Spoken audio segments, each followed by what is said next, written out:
El mundo está viviendo un momento histórico. Miles de familias se cuidan desde casa y ustedes luchan fuera de las suyas, sabiendo que la responsabilidad de nutrir al mundo con proteína animal de la más alta calidad no se detiene. Si algo nos hace sentir orgullosos, son ustedes, que en sus actividades pecuarias, agrícolas y en sus fábricas le dan una especial atención a la nutrición, en donde todo comienza. Somos una industria valiente, que sabe que no se puede parar. Y si vivimos retos, juntos los superaremos, porque somos solidarios, fuertes y resilientes. Y aún con el mundo detenido, seguiremos empujándolo, nutriéndolo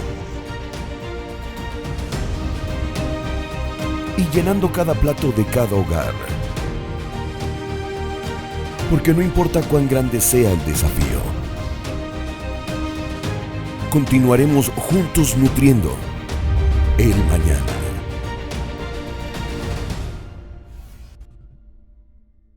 Hola, bienvenidos. Gracias por estar con nosotros. Grupo Nutec le damos la más cordial bienvenida a este 10º webinar One Health Future. Gracias por su presencia y estar con nosotros. La dinámica del webinar durará 45 minutos de presentación y 15 minutos de preguntas, las cuales estas respuestas les pido de favor y estas preguntas las hagan en el chat de preguntas y se responderán al finalizar la plática. Continuamos, Víctor.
El día de hoy tendremos la plática de tendencias mundiales en materia energética, contexto nacional para la electricidad y gas natural. Nos van a acompañar el doctor Víctor Ramírez y el ingeniero Christoph Jagelli.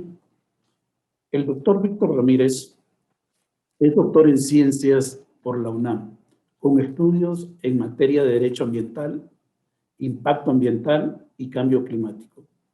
Dedicado a la gestión en el sector energético, fue asesor en el Senado de la República en la 62ª legislatura y coordinador de la Fundación Liberal para el Desarrollo Sustentable. Fue director ejecutivo de la Asociación Nacional de Energía Solar y ha colaborado como asesor de gobiernos municipales, estatales y del sector privado en planeación estratégica y de proyectos. Ha participado en diversos medios de comunicación y actualmente colabora semanalmente con la revista Nexos, el periódico La Lista y el programa Bolitas y Palitos en el Heraldo de México Televisión, donde aborda asuntos eléctricos y de energía renovable. En el año 2019 fue galardonado como campeón de la industria solar en México International Renewable Congress por sus aportaciones al sector y es miembro fundador del colectivo WeTrade Energy.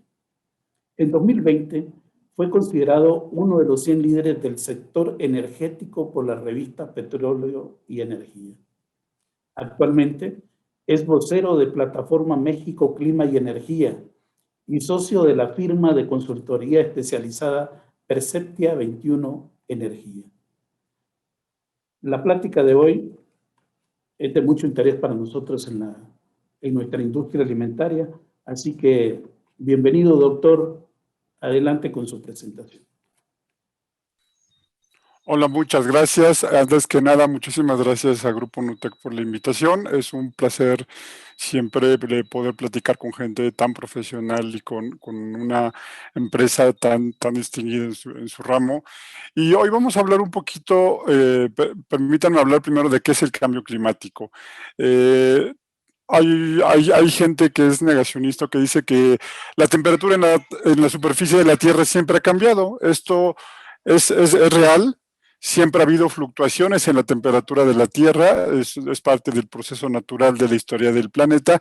Sin embargo, en los últimos años ha habido un incremento bastante importante y cuando debió haber habido una glaciación, de repente hubo un incremento en la temperatura de la Tierra muy fuerte y en muy pocos años. Como pueden ver en la gráfica, la tendencia iba hacia abajo, a mantenerse hacia abajo y de repente hubo un crecimiento muy importante en un par de décadas de la temperatura de la Tierra. Esto hasta el año 2019.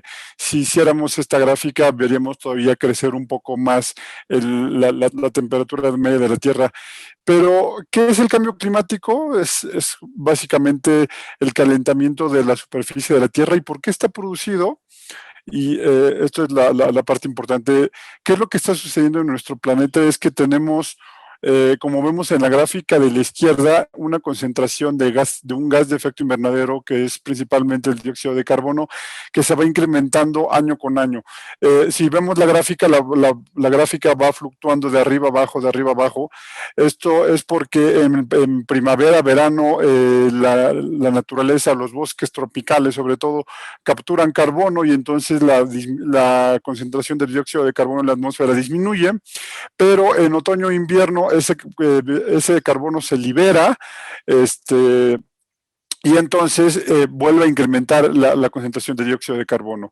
Lo que estamos viendo es que lo que era un año de alta concentración de carbono, más bien una temporada de alta concentración de carbono, ya se parece mucho a lo que 3 años después va a ser una temporada de primavera-verano, donde en teoría hay dióxido de carbono capturado. ¿Esto qué significa? Que estamos transgrediendo muy rápido e incrementando las emisiones de gases de efecto invernadero en la atmósfera muy rápido, y las emisiones de gases de efecto invernadero es como cualquiera de nosotros que ha entrado en un invernadero, siente una temperatura mayor a lo que hay afuera. Es un efecto en el que los gases evitan que el calor que recibe la Tierra se vuelva a disipar en la atmósfera, como comúnmente debería suceder. ¿Y qué es lo que genera esta concentración alta de gases de efecto invernadero? Básicamente el uso de combustibles fósiles. La gráfica que vemos a la derecha es quiénes son los que aportan la mayor cantidad de gases de efecto invernadero, y como podemos ver, el transporte y la industria de energía eléctrica, o más bien energética, son quienes más aportan gases de efecto invernadero. Esto ha variado muy poco, marginalmente en los últimos años, y tal vez ahorita la industria energética sea la que más genera gases de efecto invernadero. Después tenemos, por ejemplo, la cría de ganado, que también genera gases, la deforestación, hay algunas otras cosas, pero si atacamos o si logramos cambiar nuestra generación de energía eléctrica y el transporte, vamos a haber disminuido la mitad de las emisiones de gases de efecto invernadero.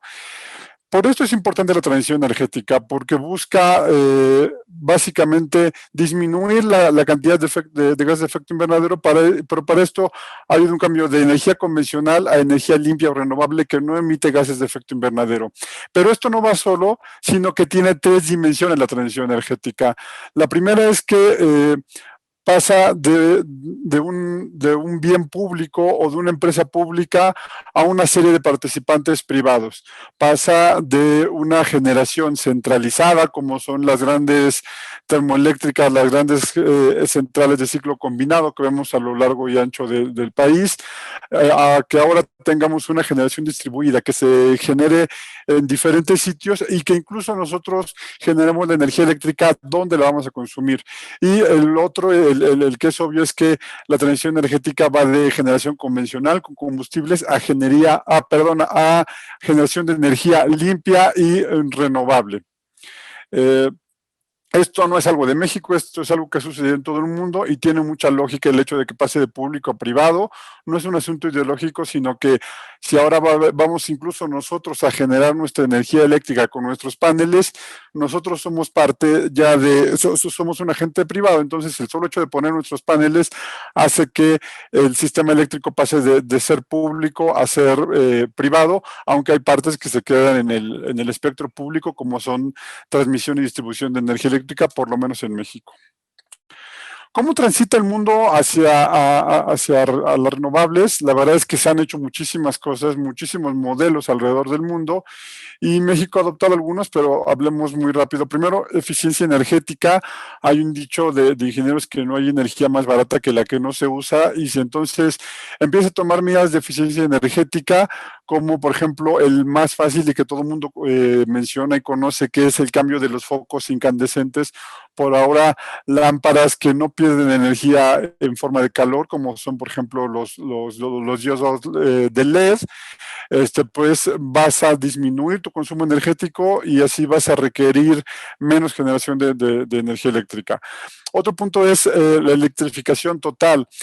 Si logramos cambiar, por ejemplo, todo nuestro sistema de transporte y alimentarlo con energía limpia, vamos a ver disminuido, según la gráfica que vimos hace un par de diapositivas, vamos a ver disminuida la cantidad de combustibles que se usan, y por lo tanto la electrificación total nos ayuda a disminuir las emisiones de gases de efecto invernadero.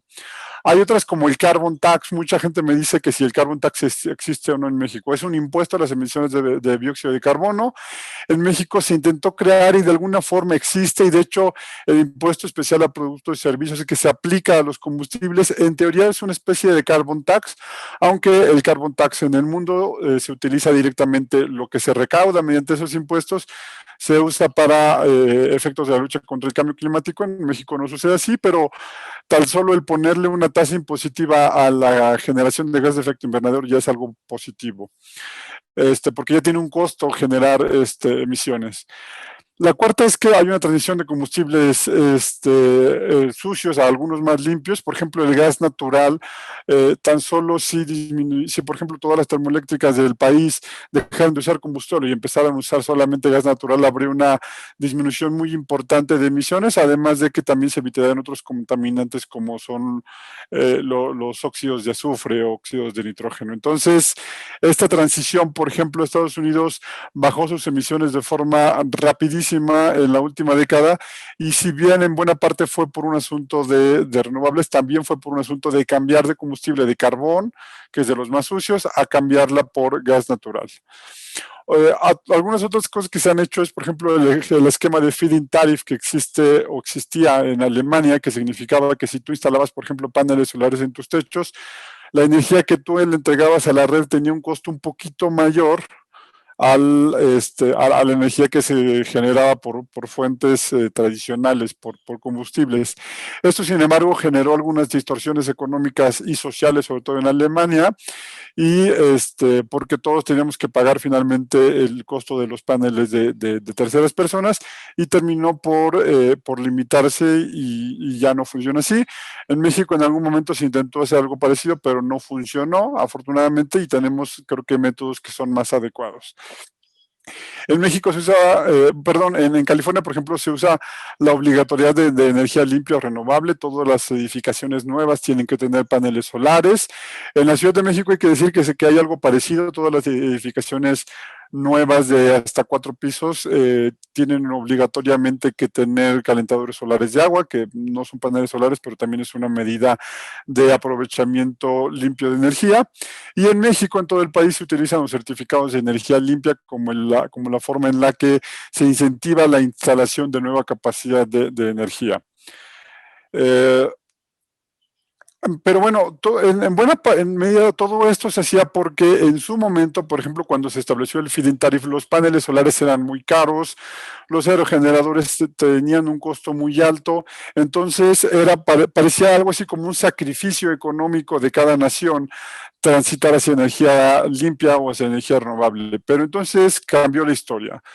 Las obligaciones de los países y su compromiso hizo que hubiera mayor desarrollo tecnológico, y el desarrollo tecnológico permitió bajar los costos de la tecnología, y entonces, como vemos en esta gráfica, los costos de la tecnología y por lo tanto los costos nivelados de generar energía con fuentes renovables bajó drásticamente, sobre todo la solar, aunque la eólica también. Y por dar un ejemplo, si ustedes se hubieran acercado a un instalador de paneles solares hace 15 años, les hubiera dicho que les costaba en promedio unos 8 o 9 dólares cada watt instalado. Los paneles solares se miden así por watt instalado. Les hubiera dicho que cuesta entre 8 y 9 dólares cada watt instalado en su techo. Si ahorita se acercan a algún instalador serio, les dice que está alrededor del watt en instalaciones un poco más grandes, alrededor del dólar, y un poquito arriba del dólar hasta, por ejemplo, unos 50, una instalación pequeña, que obviamente al no tener economía de escala es un poco más costosa, pero proyectos que podríamos instalar en nuestros techos ya pueden costar por debajo del dólar el watt instalado. Y esto cambió totalmente la historia.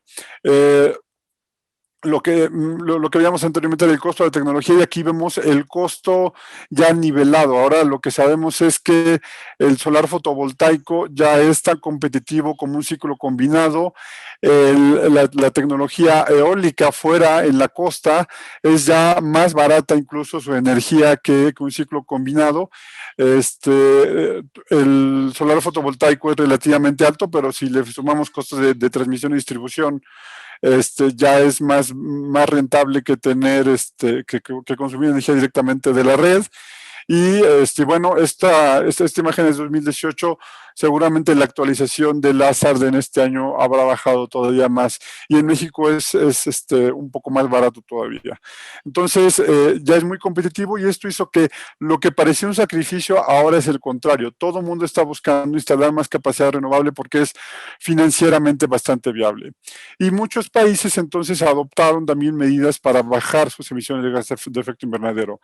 América Latina, algunos países tuvieron compromisos muy fuertes, como fueron Brasil, por ejemplo, o Chile.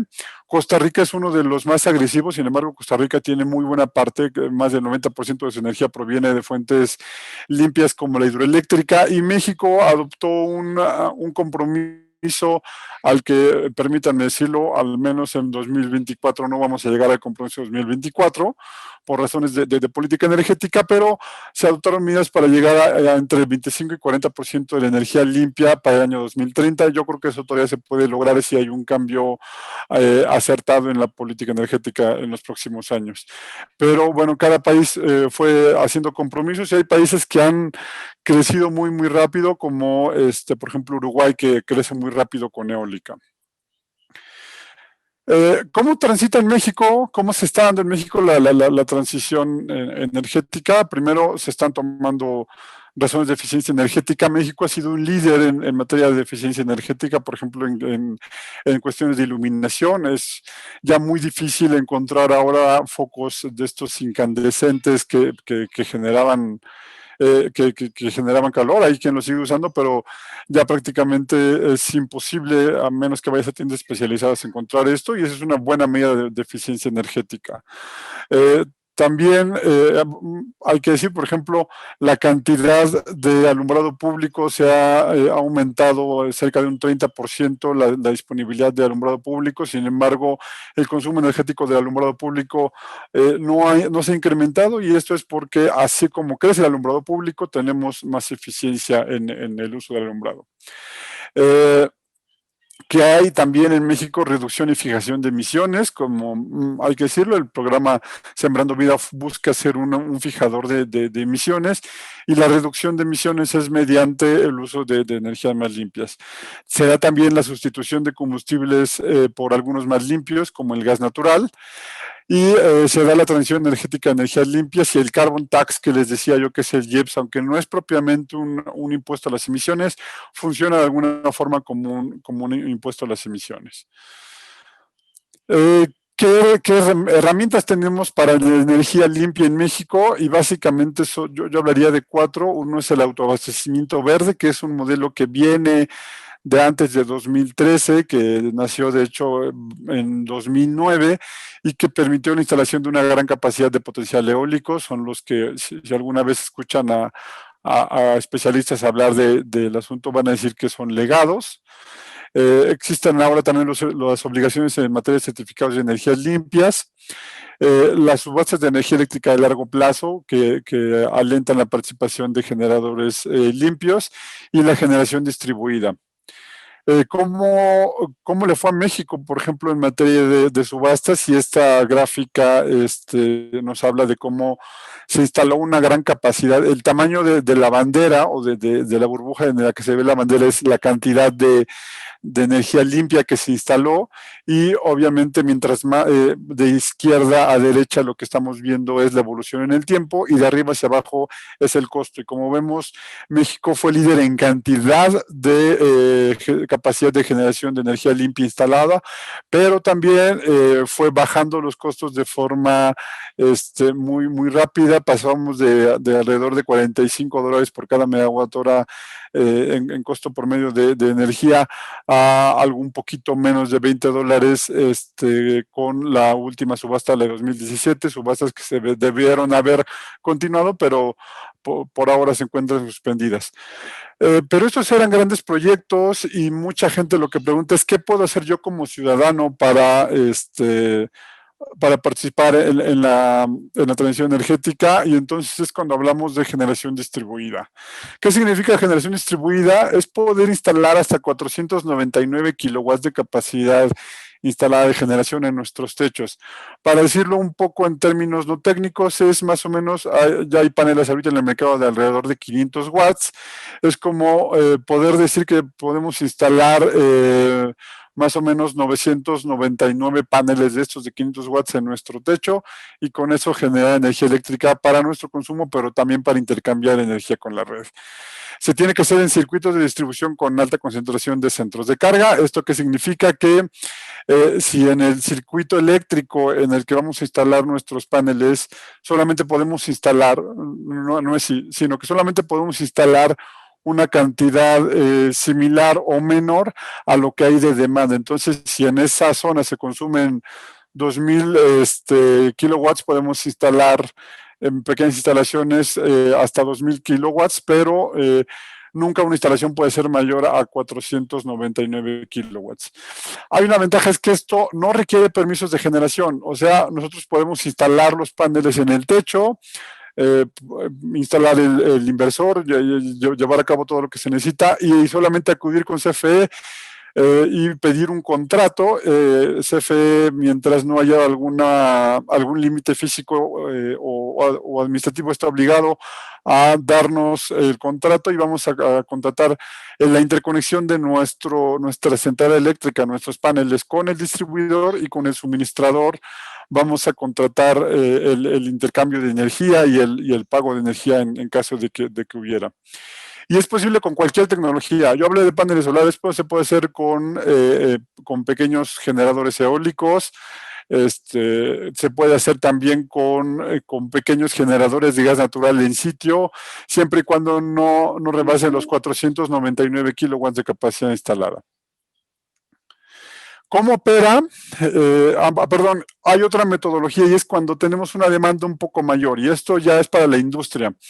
Los 499 kilowatts son lo que permite la ley sin permiso, pero ya de 500 kilowatts hacia adelante se requiere un permiso de generación. Requiere también un estudio de interconexión. Si tú vas a generar solamente una parte de energía que consume tu fábrica, por dar un ejemplo, y no vas a intercambiar energía con la red, sino que todo se va a quedar ahí, te harán un estudio de interconexión bastante sencillo, que tal vez en unos 4 meses esté listo y te permitan interconectarte, construir, interconectarte y y operarlo comúnmente. Si vas a tener por ejemplo, algo de 8 megawatts, pero tu fábrica solamente consume 4 y vas a tener un intercambio, tendrás que hacer un estudio un poco más complejo, que ese sí se puede tardar algunos meses más. Pero si tú tienes excedentes de energía, si al final del periodo de facturación generaste más energía de la que consumiste y se la entregaste a la red, puedes vender esos excedentes de energía y también puedes acreditar certificados de energía limpia. ¿Esto qué quiere decir? Nosotros como consumidores, y esto aguas es lo importante, los consumidores estamos obligados a que una parte de nuestra energía provenga de certificados de energía limpia.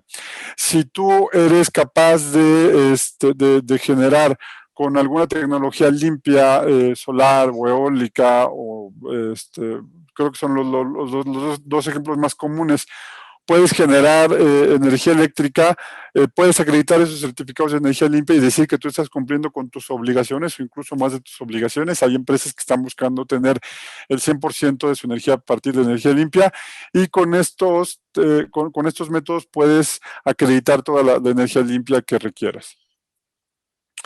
Ahora, me centraré un poco más en la primera parte, que es la más común, que es la que no requiere permisos, es la más fácil de funcionar.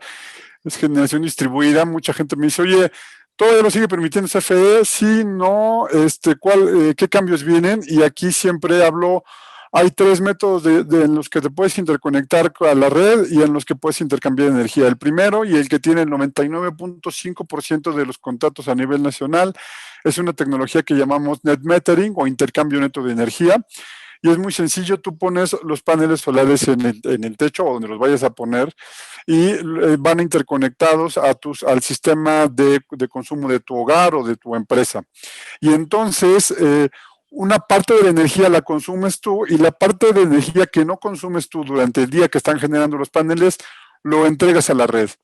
La red lo recibe, y durante la noche, por ejemplo, que los paneles solares no reciben radiación y por lo tanto no generan, tú tomas energía de la red y lo que entregaste, digamos que lo tomas de regreso y se va compensando.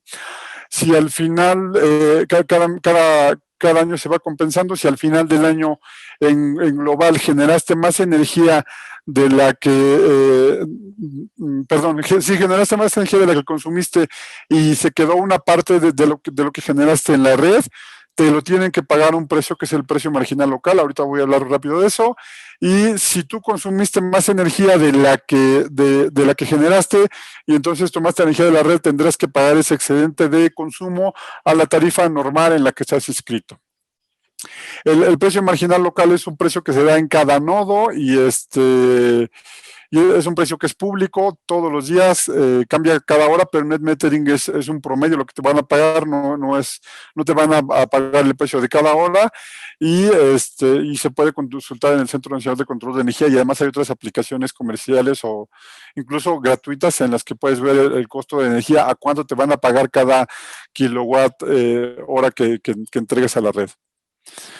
La segunda es net billing.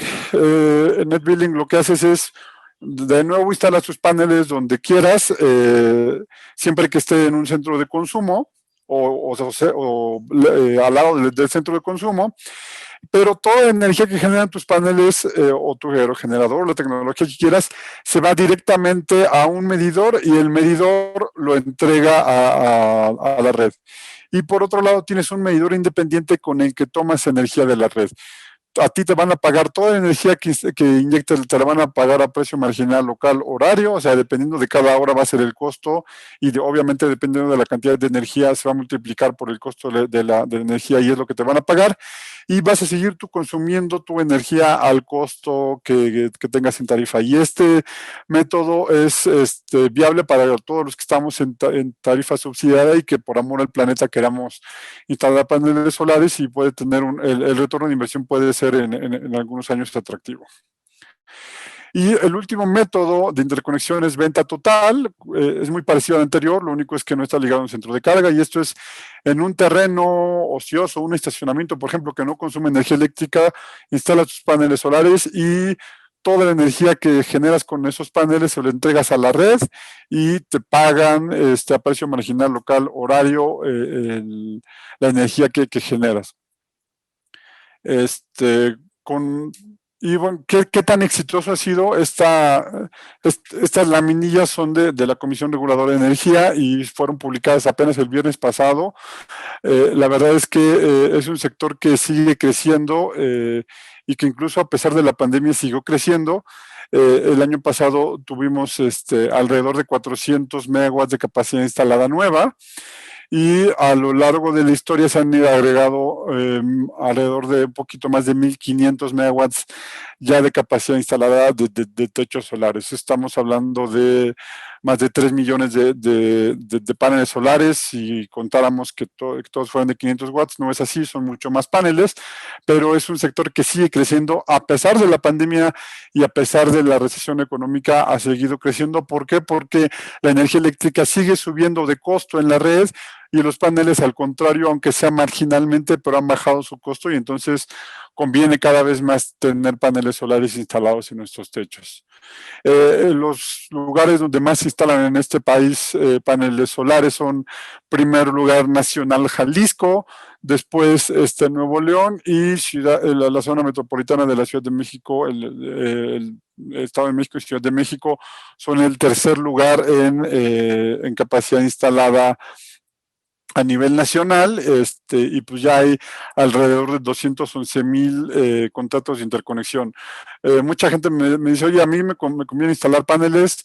La realidad es que hay alrededor de 43 millones de usuarios de energía eléctrica en el país, y a los que le conviene instalar paneles es alrededor de 4,320,000 más o menos, de los cuales ya 211,000 instalaron paneles. Entonces hay un mercado todavía ahí abierto de alrededor de 4,100,000 usuarios que les conviene, o en este momento les hace lógica, instalar paneles, y van a tener retornos de inversión relativamente cortos. Como vemos en esta gráfica, bueno, les decía, el 99.5% de los proyectos son en medición neta o net metering, y la tecnología que reina, que es la más usada, es la tecnología solar fotovoltaica, de la cual ya les hablaremos adelante. Pero bueno, hay que decir que antes de la reforma había alrededor de 29,000 contratos, y después de la reforma se han logrado alrededor de 179,000 contratos. Mucha gente me dice, oye, la política energética, sí, la política energética ha sido un poco agresiva contra las renovables, pero generación distribuida, que es esta forma de generar energía limpia o renovable, no ha sido tocada. Y no solamente no ha sido tocada, sino que en los propios planes, en el Programa de Desarrollo del Sector Eléctrico Nacional, hablan de lograr una instalación promedio de 700 megawatts de capacidad instalada anual. Esto es todavía bastante más de lo que en este momento se está instalando de paneles solares en los techos, y por lo tanto, siempre que me preguntan qué hace, yo les digo, este gobierno no está en contra de esto, y al contrario, lo quiere aumentar. Entonces sigue poniendo paneles en los techos. Algunas preguntas adicionales que es muy común que hagan es: ¿en qué esquema se puede reconocer certificados de energía limpia si yo soy una empresa que quiero generarlos? En todos los esquemas se puede generar certificados de energía limpia, solamente se requiere un medidor a la salida del sistema, pero en todo se puede, y no se haría con CFE, pero se pueden reconocer certificados de energía limpia. Se puede reconocer potencia, es otro producto que se vende en el mercado eléctrico. También se puede, a partir del segundo año de operación de tu sistema de generación. ¿Cómo reconocer certificados de energía limpia y potencia? Esto es un contrato que, aparte de tu contrato con CFE, vas a tener que hacer con un suministrador de servicios calificados, pero que se puede hacer, que en realidad no es costoso, sino que es un negocio que vas a hacer con el suministrador de servicios calificados. Y hay alrededor de 15 en el país, entonces se puede hacer, y con cierta facilidad. Me dicen, oye, pero mi contrato de intercambio de energía también lo puedo hacer con un suministrador de servicios calificados, el SSC. Sí, lo puedes hacer, no está prohibido. Aquí hay un error, la coma no va ahí, perdón. No está prohibido, se puede hacer net metering, pero no lo van a hacer. En realidad, lo que haces con suministrador de servicios calificados es una venta directa de energía o venta en ambos sentidos de energía. No está prohibido. Por favor, evitemos la coma, error mío. Y me dicen que cuál es la contraprestación, o sea, a cuánto te va a pagar la energía un suministrador que no sea CFE. No está regulado, no se puede regular, es un asunto de mercado y puede llegar a un acuerdo que en algunas ocasiones es mejor que vender la CFE. ¿Y cuánto es el mínimo que se puede instalar en venta total de energía para aquellos que quieran poner paneles solamente para vender energía? No hay un mínimo. El panel solar más chico que conozco yo es de 25 watts y podrías instalar uno de 25 watts, aunque no conozco a alguien que lo haga, pero no hay ningún límite más que lo que estés dispuesto tú a gastar. Y hasta aquí llego yo y me quedo en el foro para preguntas más adelante. Y le dejo la palabra a Christopher. El segundo ponente que tenemos este día es el ingeniero Christophe Jaegelin, el cual nos hablará de ejemplos prácticos de proyectos energéticos sustentables. El ingeniero Christophe, valga la redundancia, es ingeniero industrial con especialización en industria de cereales. Lleva 26 años de experiencia en planta de alimentos balanceados, pet food, acuacultura y también actualmente seguimiento de los proyectos que tenemos en Grupo Nutec. Actualmente es el director industrial de Grupo Nutec. Entonces, lo dejo con Christophe y los ejemplos prácticos de proyectos energéticos sustentables. Adelante, amigo. Gracias, René. Buenos días a todas y a todos. Gracias, Víctor, por la plática sobre temas energéticos, muy interesante, por cierto. Para completar y tener un enfoque práctico con ejemplos hechos en México, pensábamos que era pues interesante también compartirles ejemplos de proyectos que hemos manejado en Grupo Nutec. Cabe mencionar que son ejemplos, no digo que es forzosamente lo que hay que hacer, ¿no? Obviamente son proyectos que hemos pensado, preparado y ejecutado en base a nuestro contexto como empresa de manera global, como empresa industrial, y en base a todo lo que hacen nuestros centros de carga, que sea la cantidad de consumo, tipo de consumo, etc. Entonces, tómenlo como un ejemplo, nada más. Cuando hablamos de ahorros energéticos y de los beneficios ambientales, hay dos maneras de atacar el tema, ¿no? O atacamos el tema del costo unitario, o sea, cómo generar o comprar una electricidad más económica. Y el otro vertiente es el lado del consumo, o sea, cómo hacer nuestros procesos, nuestras maneras de trabajar, maquinaria, manejo humano más eficiente. Este segundo vertiente no lo vamos a ver porque pues, sería obligatorio de hacer un tema muy especial, muy específico y posiblemente muchas horas de plática para detallar este tema muy interesante también.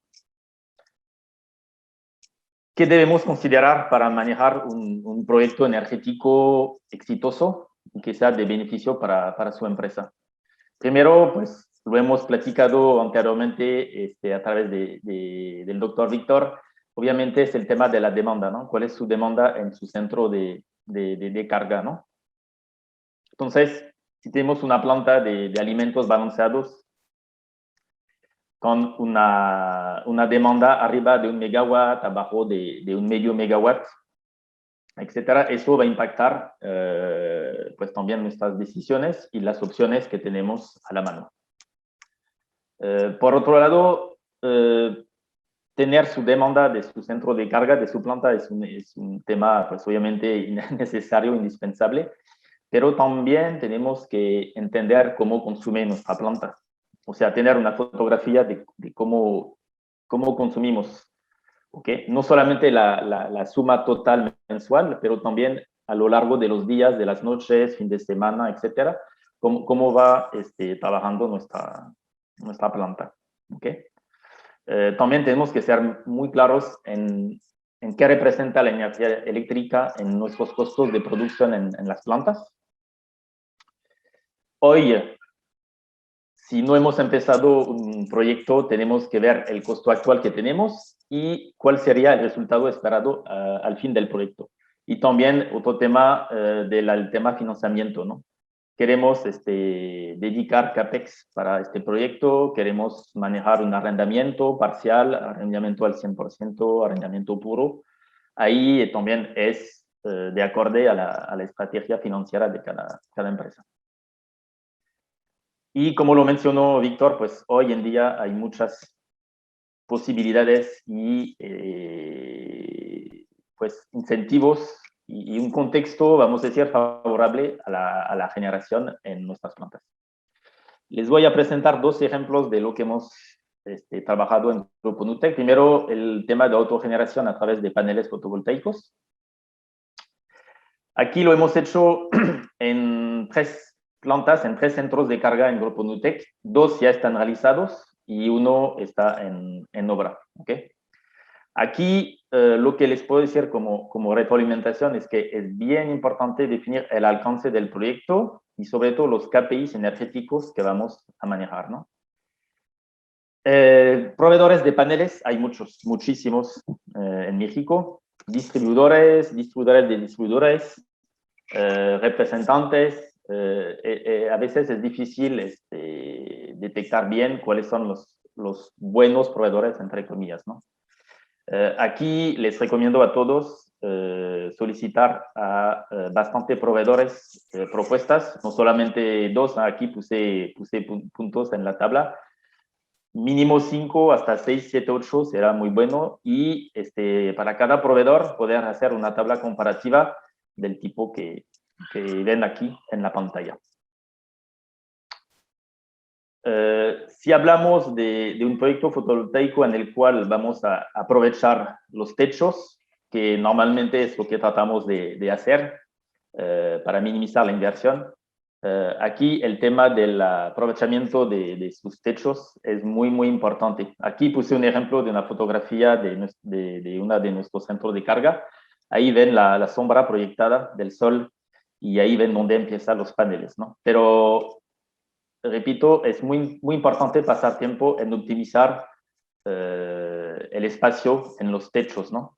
Obviamente, pues considera la carga que va a tener que soportar la estructura, etcétera, etcétera, donde podemos extender con un tejabán, una extensión.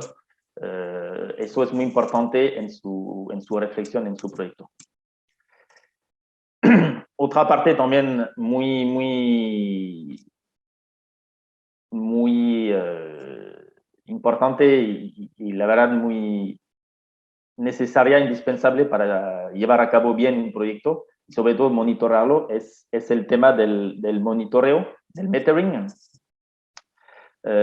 Hoy en día casi, o si no son todos, casi todos los proveedores proponen un sistema de monitoreo, de control en línea, ¿no? Es muy importante también evaluar estos sistemas si corresponden a lo que ustedes quieren medir. Y si no, pues igual solicitar al proveedor que haga unas modificaciones si es posible, ¿no?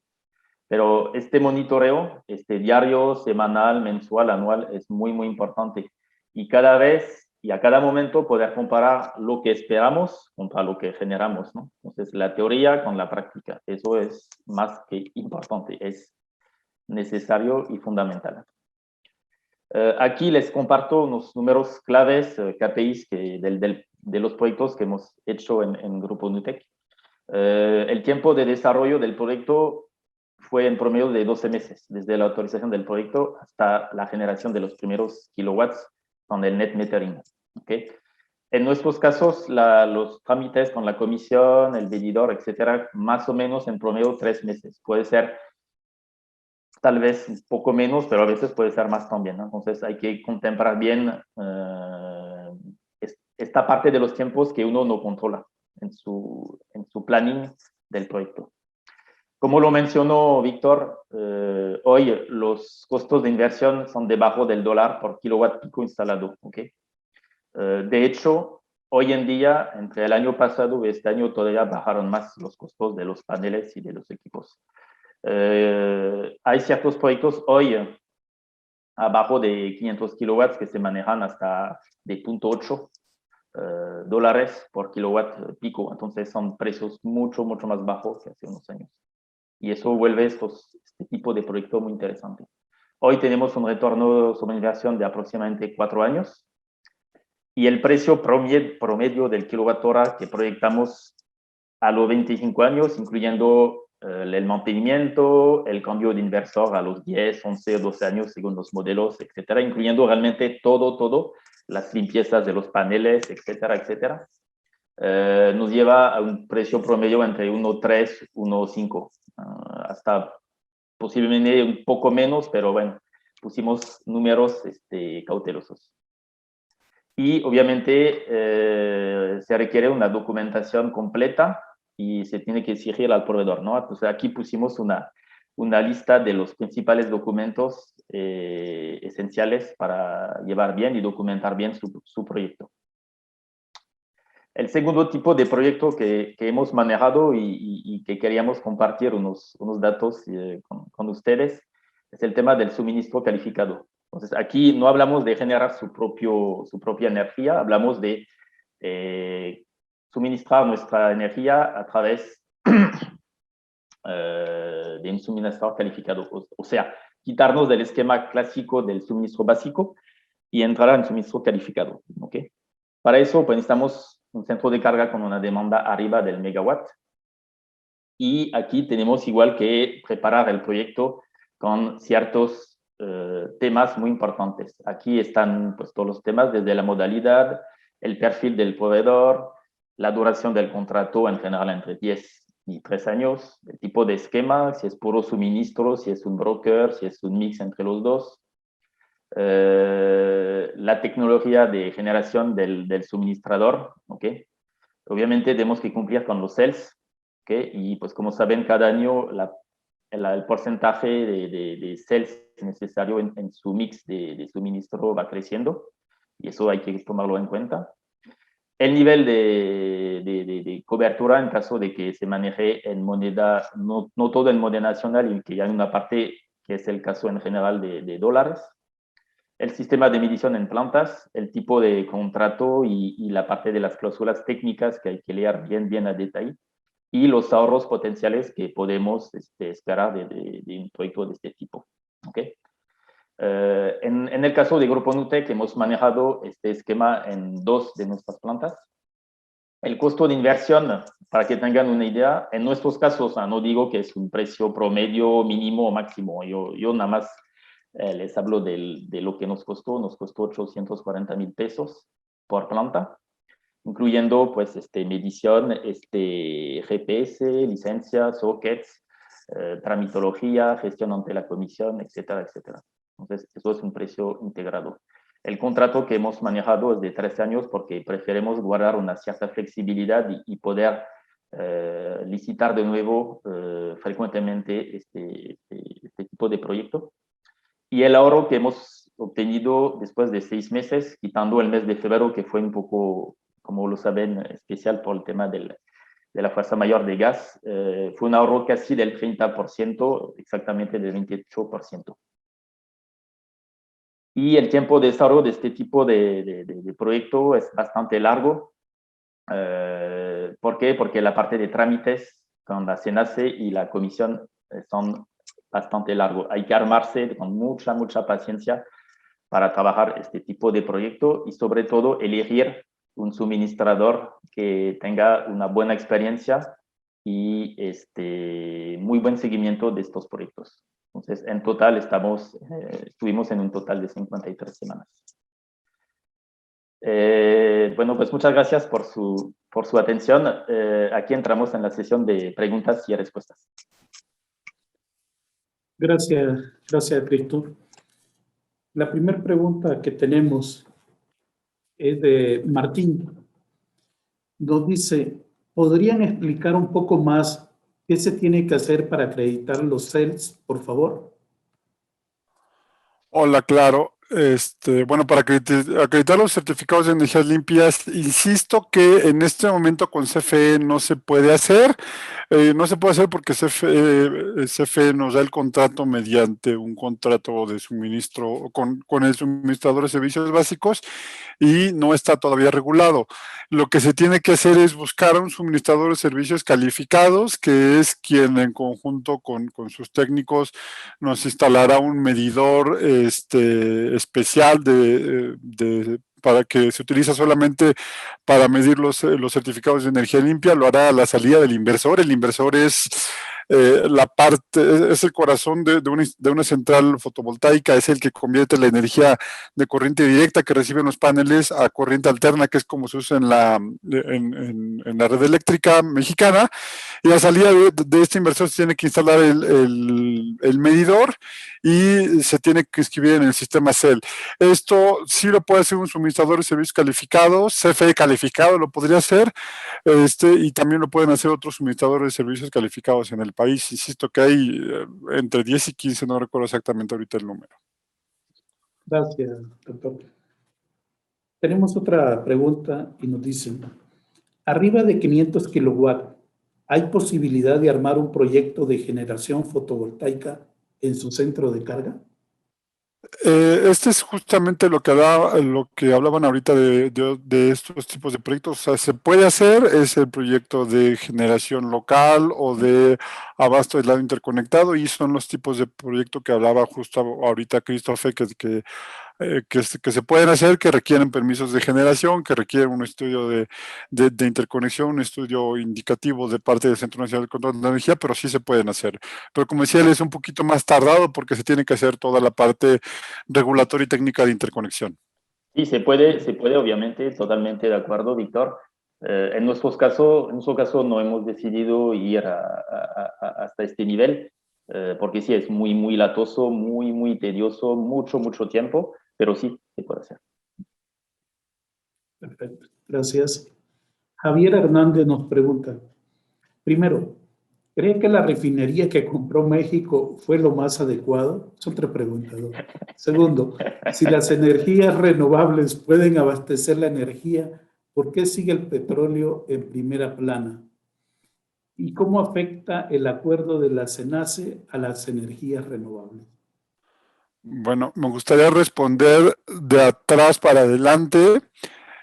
Primero, el acuerdo del Centro Nacional de Control de Energía afecta a las centrales de gran escala, a generación distribuida no la toca. Insisto, si ustedes quieren instalar paneles, ni el acuerdo del SENACE, ni la reforma que hubo que está detenida, nada, toca hasta ahorita generación distribuida, y ustedes pueden seguir instalando paneles solares y van a tener exactamente los mismos efectos que si hubiera sido hace 4 años. Entonces, y además, bueno, todo está suspendido en tribunales. Las otras dos, bueno, de Dos Bocas habrá visiones distintas, perdón, de Deer Park habrá visiones distintas. Creo que fue una decisión menos mala que construir una refinería, pero ayer Moody's dio una opinión de que le va a generar pasivos en realidad a Pemex. Y si nos dicen que por qué se siguen usando otro tipo de energías, porque la transición tiene que ser poco a poco, hay cosas que se tienen que ir solucionando, no es tan fácil como pongo un panel solar y se acabó.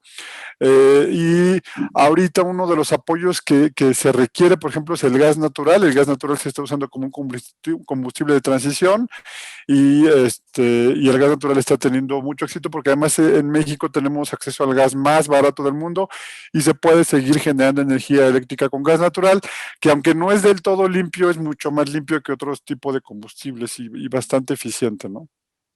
Sí, muchísimas gracias. Tenemos otra por ahí anónimo. ¿Qué podemos hacer para reducir los costos de energía en mi fábrica de alimentos? Okay. Aquí, pues ahí corresponde a la primera lámina de mi presentación. Realmente hay dos vertientes: atacar el costo unitario y, por otro lado, atacar la eficiencia energética de sus procesos. ¿Okay? Hoy hemos hablado de la parte del costo unitario a través de proyectos de generación o esquemas de suministro alternos. Eso es el primer punto. Y el otro, pues ahí sí es trabajar sobre realmente su eficiencia energética en su planta. Entonces, ahí hay que empezar con un diagnóstico inicial para evaluar dónde estamos ubicados. Y dentro de este rubro hay dos categorías, hay dos subtemas, vamos a decir. Hay el tema principalmente de los motores, o sea, cualquier proyecto de hoy en adelante hay que integrar más el tema de eficiencia energética de los motores. Ya no podemos comprar motores de eficiencia I1 y I2, ¿no? Hay que atacarlos, comprar motores de alta eficiencia, y hoy hay rendimientos muy, muy altos que se pueden lograr con nuevas tecnologías. Es un ejemplo dentro de otros.